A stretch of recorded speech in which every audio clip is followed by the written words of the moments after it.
샬롬 여러분, 오늘은 어떤 주일일까요? 네, 종려 주일입니다. 예수님께서 예루살렘 입성을 하신 것을 기념하는 주일이죠. 예수님께서 이 세상에 계실 때에 대표적인 3대 사역이 있다고 말씀드렸었죠. 작년에 혹시 기억할까요? 3대 사역 뭐였죠? 이런 우리 공부 다시 해야겠네요. 자, 가르치시고 전파하시고 고치시고, 이 3대 사역을 갈릴리 지역뿐 아니라 온 이스라엘 유대 땅에 다니시면서 이렇게 사역하셨던 것을 우리가 공부를 했었습니다.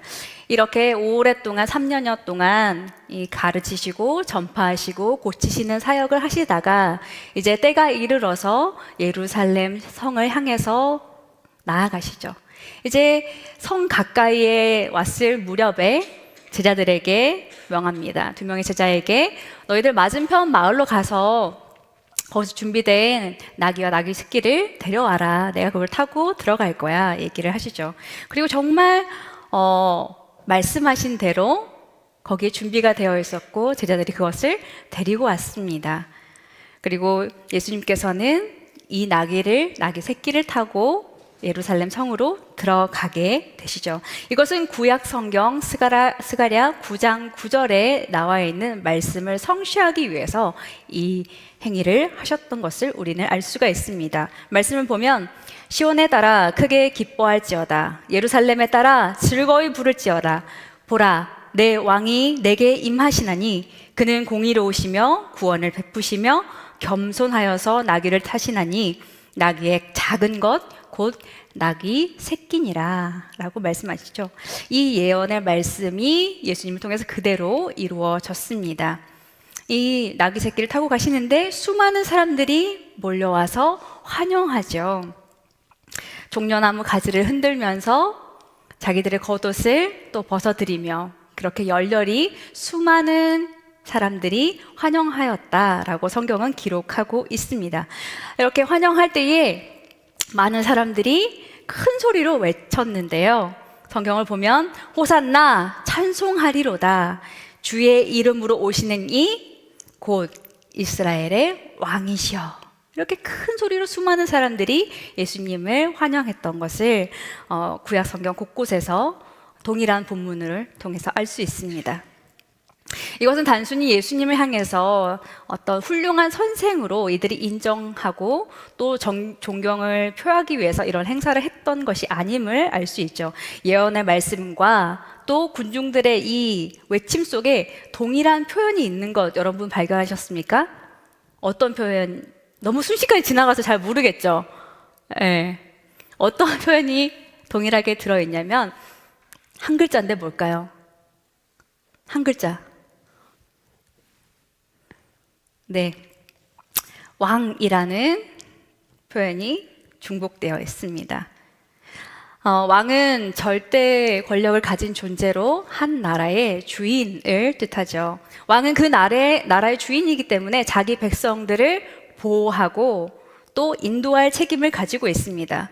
누군가가 자기 나라에 침입해 왔을 때 누구보다 앞장서서 그 적과 맞서 싸워서 물리치는 그런 존재이죠. 그래서 백성들을 보호합니다. 그런 적들로부터. 또한 자기의 뜻에 따라서 많은 백성들을 통치하고 다스리죠. 그래서 누군가 어떤 한 나라에 속한 백성이라면 그 왕의 뜻과 명령을 당연히 따라야 합니다. 그렇지 않으면 그 나라에 살 수가 없는 거죠.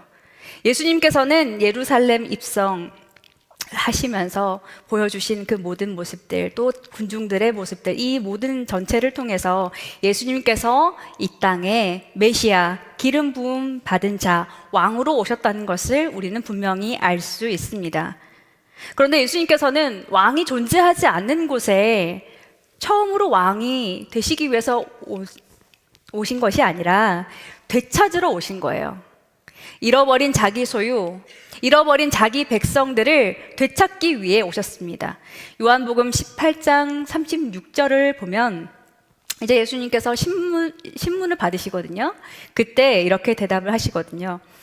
예수께서 대답하시되 내 나라는 이 세상에 속한 것이 아니니라. 만일 내 나라가 이 세상에 속한 것이었더라면 내 종들이 싸워 나로 유대인들에게 넘겨지지 않게 하였으리라. 이제 내 나라는 여기에 속한 것이 아니니라 라고, 이 세상과 또 하나님의 나라는 절대 같이 할 수 없는 전혀 별개의 나라라는 것을 분명하게 말씀하십니다. 예루살렘 입성은 왕의 귀환이고, 이 세상에 존재하지 않는 그의 나라가 이 땅에 임하였고, 또한 다시 시작되었다는 것을 보여주는 사건입니다. 보이지 않는 사단이 여전히 장악하고 있는 세상에서 하나님의 아들 예수님께서 왕으로 오셔서 우리를 대신하여서 싸우셨죠.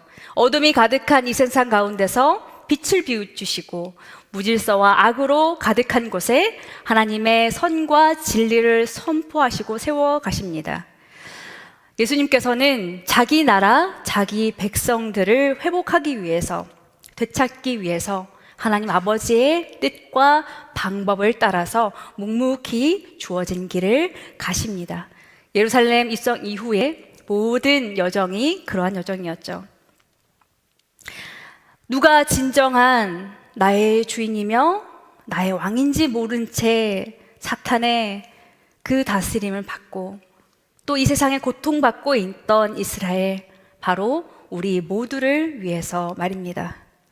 예수님께서는 우리의 왕이 되시고 우리를 다스리실 충분한 자격이 있으십니다. 그 누구도 예수님께서 우리를 위해서 하신 그 모든 일들을 보고서도 당신은 나의 왕이 아닙니다 라고 말할 수 없습니다. 핏값으로 우리를 사셨으니 누구도 당신은 나의 주인이 아닙니다 라고 말할 수 없습니다. 예수님이 오신 이후로부터 하나님 나라는 이 땅에 임하였고 하나님의 통치와 다스림은 계속 이루어지고 있습니다. 여전히 그런 가운데서도 사단은 저항하고 있고 세상은 마치 하나님의 나라는 존재하지 않는 것 같이 그렇게 보이고 우리를 현혹하지만 말입니다. 예수님을 믿는다는 것은 내가 마귀에게 속하지 않았고 하나님께 속한 자로 그 소속이 바뀌었음을 의미합니다.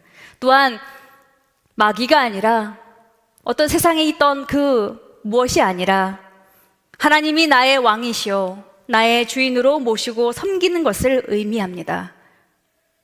그러나 이것이 나중에 언젠가가 아니라 지금 여기서 말입니다. 오늘 우리의 왕이자 주인 되시는 예수님께서는 오늘 본문을 통해서 이렇게 말씀하십니다.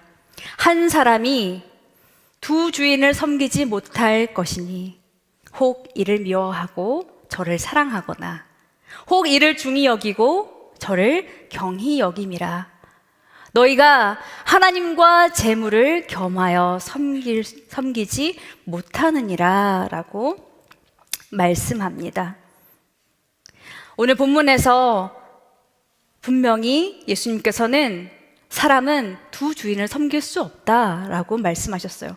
불가능하기 때문이죠. 하나님과 사탄, 하나님 나라와 세상, 이것을 둘 다 우리는 가질 수가 없습니다. 이것 아니면 저것이에요. 그런데 왜 가능한 것처럼 그렇게 살고 계십니까? 돈과 하나님 사이에서, 세상과 하나님 사이에서 갈팡질팡하다가 눈앞에 돈 때문에, 눈앞에 세상의 많은 것들 때문에 하나님을 떠나는 인생들이 참 많이 있습니다. 하나님이 나의 주인이십니다. 하나님이 나의 왕이십니다.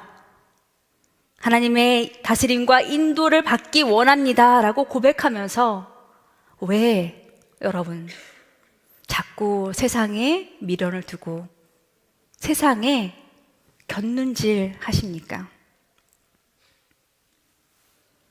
내가 예수님을 믿고 하나님 나라의 백성이 되겠다고 믿고 결단했다면 다른 한쪽은 포기하고 버려야 하는 겁니다. 아깝지만 더 좋은 선택인 줄 알기에 나머지를 과감하게 포기하고 버리는 대가 지불을 해야 하는 겁니다.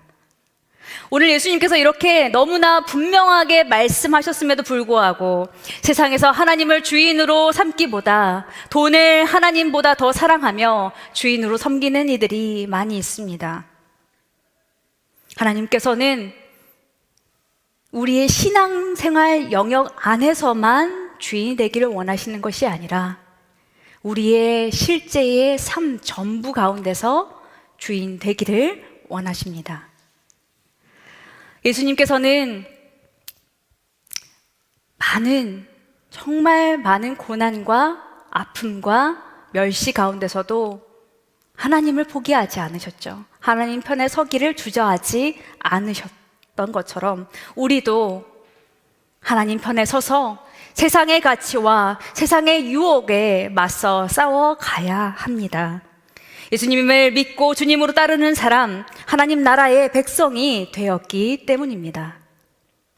지금 우리의 문제는 하나님께서 우리에게 주시는 그 여러 가지 사랑과 은혜만 기뻐 받으며 좋아하고 하나님 백성으로서 이 세상에서 살아갈 때에 감당해야 할 많은 현실들을 외면하려 한다는 점입니다. 그리고 내가 이 세상에 아닌 하나님 나라에 속하였기 때문에 당연히 많은 유혹과 어려움이 나에게 찾아온다는 것, 이것이 너무나 정상이라는 것을 많은 청년들이 깨닫지 못하고 있습니다. 이 땅에 왕으로 오신 예수님께서도 이 땅에 오셔서 구체적으로 하나님 나라를 이루어 가시는데 너무나 많은 어려움과 고난을 겪으셨던 것을 여러분들이 아시잖아요. 그 편에선 우리도 당연히 그러한 고난과 어려움이 있는 것 당연하지 않습니까? 우리 귀에 달콤한 말을 속삭이지만 그러나 실상 우리를 죽음의 길, 멸망의 길로 인도하는 사탄을 따르는 것과 당장에는 책망하시지만 경책하시지만 결국에 우리를 참된 복과 생명의 길로 인도하시는 주님을 따르는 것, 누구를 주인으로 삼고 따르는 것이 정말 나에게 유익한 선택일까요? 저는 정말 우리 청년들이 지혜롭기 원합니다. 나에게 정말 유익한 선택이 어떤 것인지를 분명히 알고 그것을 얻기 위해 다른 것을 버릴 줄 알기 원합니다. 종려주의를 맞아서 우리가 해야 할 첫 번째는 바로 회개입니다. 그동안 말로는 주님을 사랑합니다, 주님을 위해서 살겠습니다 라고 했지만 삶으로 주님을 멀리하고 내 마음 가운데 성령께서 감동하실 때에 그것을 슬며시 외면했던 그런 우리의 모습을 우리는 이 시간 회개해야 합니다. 하나님과 세상 사이에서 차지도 덥지도 않는 미지근한 신앙생활 했던 것을 우리는 주님 앞에서 오늘 회개해야 합니다. 내 마음대로 사는 삶, 그것이 최고의 삶이라고 마귀는 속삭이지만 실상 하나님의 다스림이 없는, 하나님의 인도하심 없는 삶은 무질서와 고통뿐입니다. 결코 속지 마십시오. 히브리서 12장 4절과 5절에는요, 너희가 죄와 싸우되 아직 피 흘리기까지는 대항하지 아니하고 또 아들들에게 권하는 것 같이 너희에게 권면하는 말씀도 잊었도다 라고 말씀합니다. 저와 여러분 모두가 예수님을 믿고 나서 즉시 하나님 나라에 들어가면 아무런 문제가 없겠지만, 그러나 저와 여러분이 지금까지 또 언제일지는 모르겠지만 앞으로도 이 세상에 여전히 발을 딛고 살아가야 하잖아요. 그러니 아직 마음을 놓으면 안 되는 거예요. 사단이 계속 우리를 공격하고 노리고 있기 때문에 매일 우리는 예수님의 이름으로 저항하며 나에게 찾아오는 유혹들, 고난들을 주님 의지하면서 주님 편에 서서 그렇게 싸워가야 하는 겁니다. 하나님 나라의 백성이라는 타이틀은 우리에게 거저 주어졌어요. 예수님으로 말미암아 은혜로 우리에게 거저 주어졌지만, 그러나 이것을 빼앗으려는 마귀와 싸워서 지켜가야 할 책임이 우리에게 있습니다. 이 세상에서 하나님의 자녀, 하나님의 백성으로 사는 것은 결코 쉬운 일이 아니죠. 이 세상에서 하나님의 자녀, 하나님의 백성으로 사는 것이 정말 때로는 괴롭고 고통스럽습니다. 그러나 그리스도인으로서 이 세상 가운데 산다는 것이 정말 쉬운 일이라고 아무도 이야기하지 않았습니다. 당연히 힘들고요. 내가 한 번 이겼어도 내일 또 다시 새로운 시험이, 시련이, 유혹이 더 크게 찾아오는 겁니다. 그렇게 우리는 정말 힘들고 고통스러운, 힘겨운 믿음의 싸움을 매일매일 주님 편에 서서 싸워가야 하는 것이죠. 이 세상에서 이러한 힘겨운 싸움, 이것이 너무나 어렵지만, 그리고 내가 하나님을 택하기 위해서, 하나님 나라에 속하기 위해서 많은 너무나 큰 대가 지불을 한다 할지라도 이 세상에서는 그것이 너무나 미련하고 어리석은 선택이지만 하나님 나라에서는 너무나 귀한 선택이고, 또한 하나님께서 우리에게 미리 준비하신 그 은혜와 복과 상급이 매우 클 줄 믿습니다. 우리 믿음의 선배들이, 우리의 조상들이 그랬던 것처럼 피 흘리기까지, 죽을 때까지 결코 주님을 포기하지 않는 믿음으로 사는 여러분이 되셨으면 좋겠습니다. 오늘 성찬식을 하며 주님 앞에 정말 회개하며 또 흐트러진 마음을 새롭게 하는 시간이 되십시오. 두 번째로는 종려주의를 맞아서 우리에게 꼭 필요한 것은 바로 주님이 주인 되시는 삶을 회복하는 겁니다. 그리스도인이 마땅히 취해야 될 것은 예수님을 나의 왕으로, 나의 주님으로 고백하면서 내 마음에, 내 삶에 지속적으로 모셔드리는 겁니다. 그리고 그 주님께 묻고 주님께서 주시는 감동과 또 여러 가지의 사인들을 따라서 살아가야 하는 거죠. 그래서 다른 사람들은 몰라도 주님이 알고 계시기에, 주님이 보고 계시기에 주님 앞에서 바르고 정직하게 살기 위해 노력해야 하는 겁니다. 주님이 나의 주인이시기 때문에 나의 앞길과 또한 지금 내가 해야 되는 일에 대해서 끊임없이 묻고, 또한 내가 주님의 음성을 잘 따라가고 있는지, 혹 그렇지는 않는지 점검해야 합니다.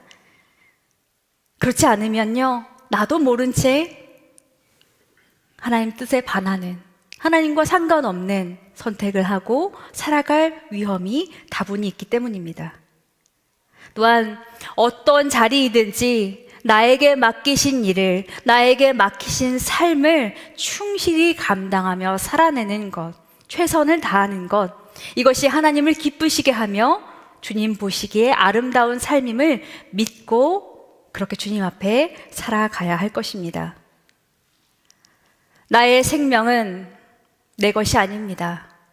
주님의 것입니다. 나의 시간은 내 것이 아닙니다. 주님의 것입니다. 나의 돈도 내 것이 아닙니다. 주님의 것입니다. 그러므로 나에게 주신 이 모든 것들, 나를 위해서가 아니라, 나만을 위해서가 아니라 주님을 위해서 우리는 묻고 또한 써야 하는 겁니다. 우리는 주어진 환경 속에서 주님의 뜻이 무엇인가를 생각하고 그 뜻을 이루기 위해서 그런 중심을 가지고 주님 앞에 살아가야 합니다. 행함으로 살아있는 믿음을 나의 왕이요 나의 주인 되시는 주님께 드리십시오. 주님께 예배하는 시간을 확보하시고 주님께 드리는 물질을 아까워하지 말고 드리십시오. 내 마음대로 소비했던 시간을 이제는 주님과 함께 그 시간을 사용하고자 계획하고 실천해 가십시오. 그렇게 하면 그동안 내가 알지 못했던 전혀 다른 차원의 기쁨이, 감사가, 또 만족이 나의 심령 가운데 또 나의 삶에 넘치는 것을 여러분 경험하게 되실 겁니다. 하나님 나라는 하나님 한 분만을 왕으로, 주인으로 믿고 섬기는 사람들의 것입니다. 행동이 따라오지 않는 믿음은 죽은 것이라는 야고보서의 말씀을 기억하면서 흐트러진 믿음을 다시 주님 앞에 바르게 세우십시오. 그동안 믿음 없이 선택하며 내 마음대로, 내 뜻대로 살아왔던 그 모든 것들을 이 시간 주님 앞에 꺼내놓고 회개합시다. 나의 교만과 나의 강팍함을 주께서 용서하시고, 또한 나의 어리석음을 주님께서 긍휼히 여겨주시기를 간구합시다. 특별히 내일부터 시작되는 고난주간, 이 시기에 어느 때보다 진정으로 말이 아닌 삶의 회개를 주님 앞에 올려드리는 저와 여러분이 되기를 원합니다.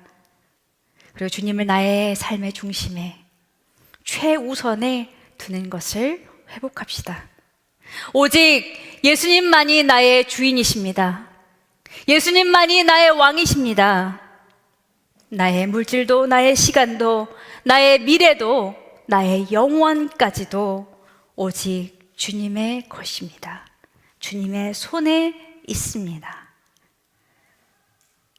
우리의 왕이요, 우리의 주인 되시는 주님은 우리를 너무나 사랑하시고, 오늘도 우리의 삶에 간섭하시고 우리를 인도하고 계시죠.